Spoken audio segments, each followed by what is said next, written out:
Fazer amigos no ambiente de trabalho pode ser muito agradável, proveitoso e até tornar o dia melhor. Mas é preciso tomar cuidado para que haja equilíbrio no dia a dia e saber como agir com chefes e colegas. Por outro lado, se o ambiente é formal demais, fica difícil encontrar espaço até para fazer bons relacionamentos. O consultor em gestão Armando Basile Filho está aqui para nos ajudar e tirar as nossas dúvidas sobre esse assunto. Tudo bem, Armando? Obrigada mais uma vez por ter vindo. Obrigado também por me receber. Que bom. Realmente a gente passa, de uma forma geral, 1/3 do nosso dia no ambiente de trabalho, né? As pessoas que trabalham 8 horas por dia. E algumas trabalham até mais do que isso. E acabam se relacionando mais com os colegas de trabalho do que com a própria família, né? Exatamente. Então, esse ambiente ele deve ser o mais prazeroso possível, não é, Armando? Deveria, né, Márcia? Mas você nota o seguinte, trabalho. A palavra trabalho vem do latim tripalium. Tripalium era um instrumento de tortura usado pelos romanos que crucificava o sujeito no chão. Que horror. 3 estacas, né? Então, e a gente tem ainda a ideologia que cerca o ambiente de trabalho, ela ainda é hereditária da época da escravatura, né? Então, por isso a gente tem alguns termos assim, mete o ferro, senta o sarrafo, né? Detona, né? Sua batata está assando, me aguarde. As relações são sempre muito pautadas por essa ideia um pouco violenta de uns contra os outros, né? Então, de muito pouco tempo para cá, essas coisas têm evoluído, graças a Deus. Mas ainda há muito o que fazer, porque o que acontece? As relações interpessoais, elas dão o tom do ambiente. E aí, muito mais do que lucratividade, produtividade, receita, despesa, tecnologia, estão aí as pessoas se relacionando. E esse é o grande desafio. Com certeza. Né? Como nós vamos nos relacionar. E na hora que a gente entra nessa dimensão do relacionamento, aparecem aí 2 coisas que são muito importantes que a gente não pode perder de vista. Para que os relacionamentos evoluam para essa perspectiva de boas amizades, de boas relações para o resto da vida. A primeira delas é a autopercepção. Então, se eu me relaciono com você no ambiente de trabalho, eu preciso saber quem eu sou, como eu sou. Até para eu poder entender quais são os meus limites e as minhas possibilidades dentro do espaço relacional. E a segunda questão é a heteropercepção. Eu preciso aprender a saber como são os outros, quem são os outros. As pessoas, de uma forma geral, Armando, elas trazem para o ambiente de trabalho aquilo que elas são mesmo, né? Então, as pessoas que têm uma dificuldade de relacionamento já tiveram aquela história, assim, desde a infância, a criação, tudo a pessoa vai trazer para o ambiente de trabalho, né? Uma pessoa insegura, uma pessoa muito tímida, uma pessoa que acha que o outro vai invadir o espaço dela, ela é arredia, ela tem medo de se abrir um pouco mais para a amizade. Geralmente não é só ali no ambiente de trabalho, ela é assim geral, na vida, normalmente, não é? Então, como fazer? Quem é responsável por tentar trazer esse equilíbrio que é tão importante, como a gente falou no princípio do programa?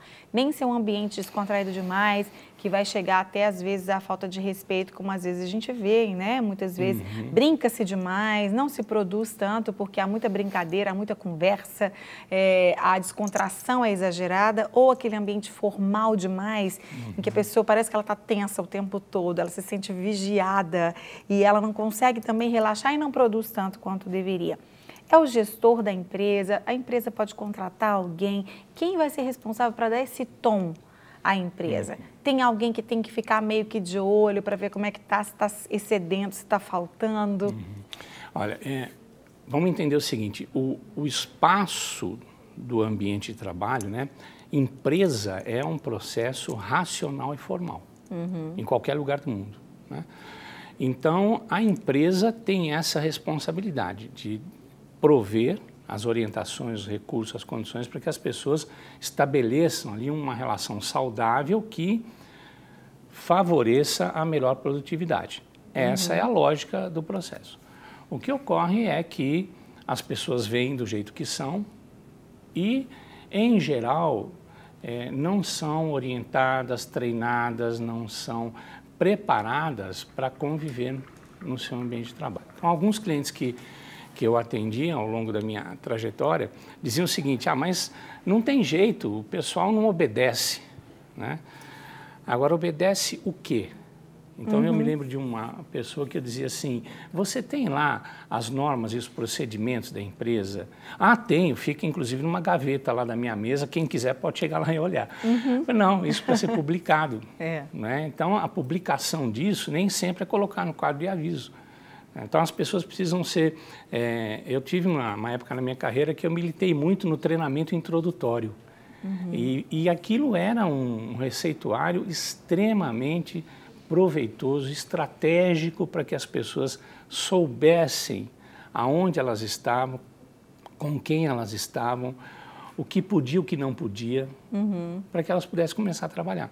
Então, eu acho que a empresa tem uma grande responsabilidade sobre isso, né?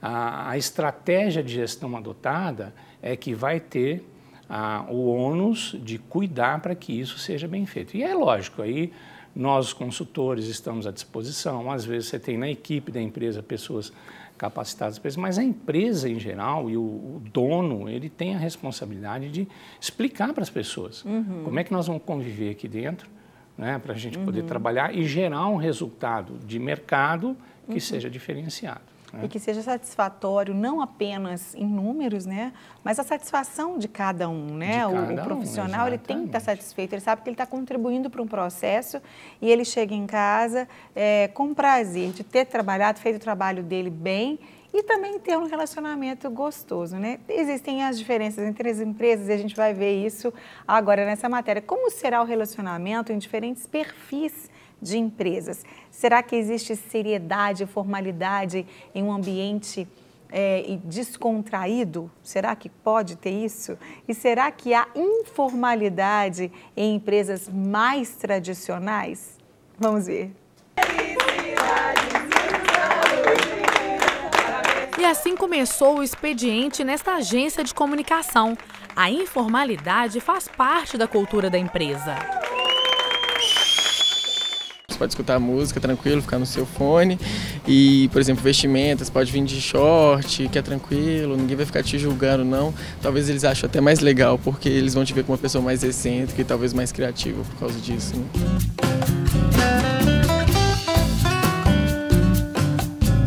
Eu sempre brinco assim, eu fiz publicidade para eu poder acordar e colocar uma rasteirinha e ir trabalhar, sem ter ficar muito encanado com isso, assim, é mais livre nessa forma. A gente até brinca que tem gente que pegou a primeira roupa que viu e veio trabalhar e tem isso também, assim, não tem muita regra de, não pode comer aqui ou não pode nesse horário.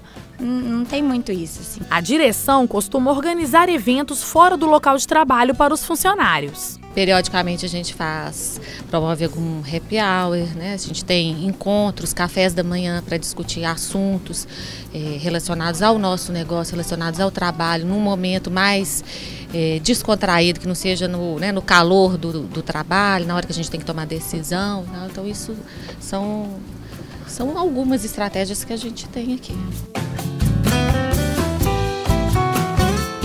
O trabalho aqui nesta empresa exige muita concentração, por isso que o silêncio é indispensável.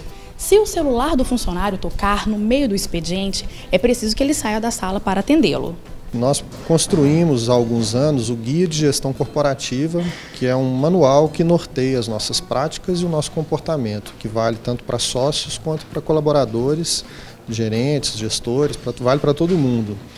O guia, ele ordena todos os nossos principais processos internos, ele fala sobre comportamento, sobre atitude, sobre o que pode e sobre aquilo que a gente não recomenda que seja feito no ambiente de trabalho. Tranquilidade e organização podem influenciar no resultado do trabalho. Um ambiente, quando ele está organizado, ele com certeza ele traz um estímulo maior para o trabalhador. Então, assim, tendo um ambiente organizado, a gente consegue realmente ter uma produtividade maior.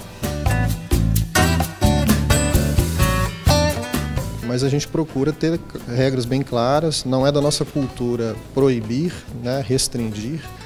Nós procuramos deixar no guia de gestão corporativa tudo aquilo que nós entendemos que seja mais adequado para o ambiente de trabalho. Mas o que prevalece realmente é o bom senso. Mesmo trabalhando com mais seriedade, os funcionários investem na relação entre eles. O relacionamento é muito bom, assim, o que eu falo sempre com a minha equipe, muitas das vezes a gente fica mais tempo durante a semana com o pessoal aqui do que com as nossas próprias famílias. Então, se não tiver um bom relacionamento, não sobrevive.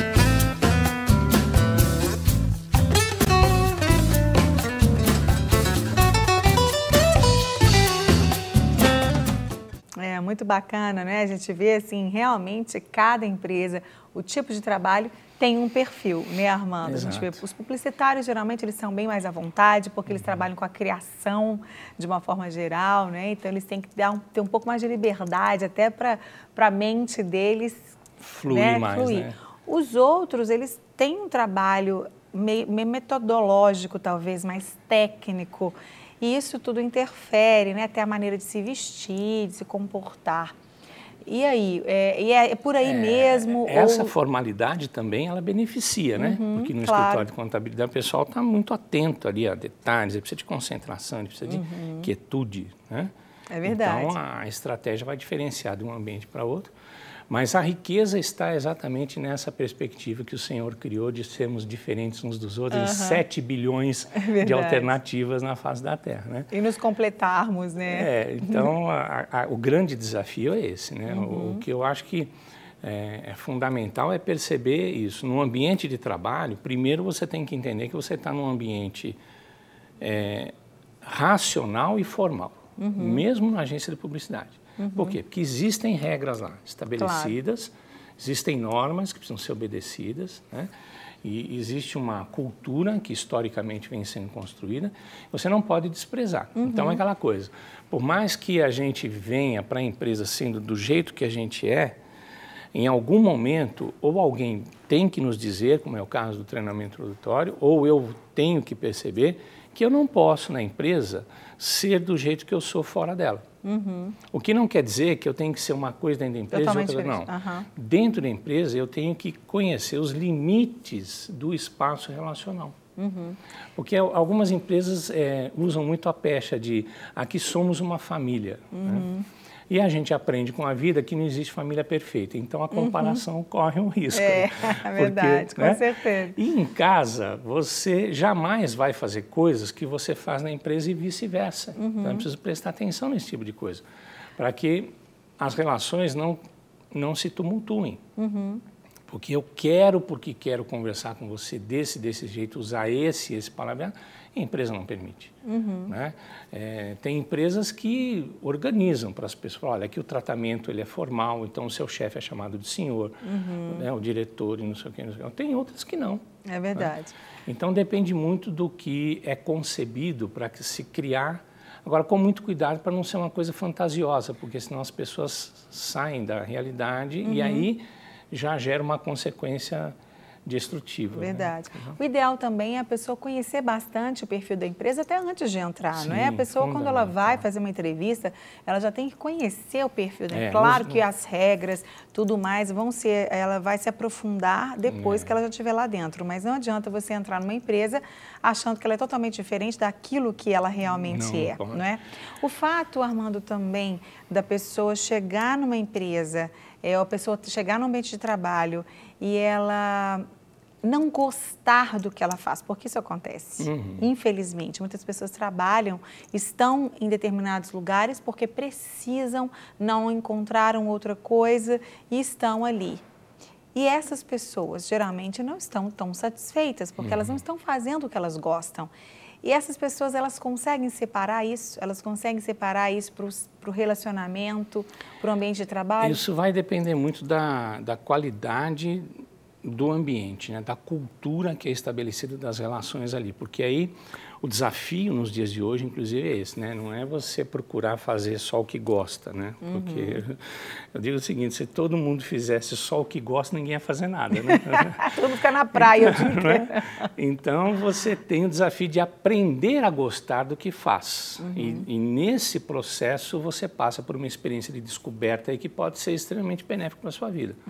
O que eu acho que é fundamental nessa economia que nós estamos vivendo hoje, que é a economia da informação, né? Quanto mais informação você tiver, mais poder você terá de se colocar, de se relacionar, de interferir, de pedir ajuda, de redirecionar a sua vida.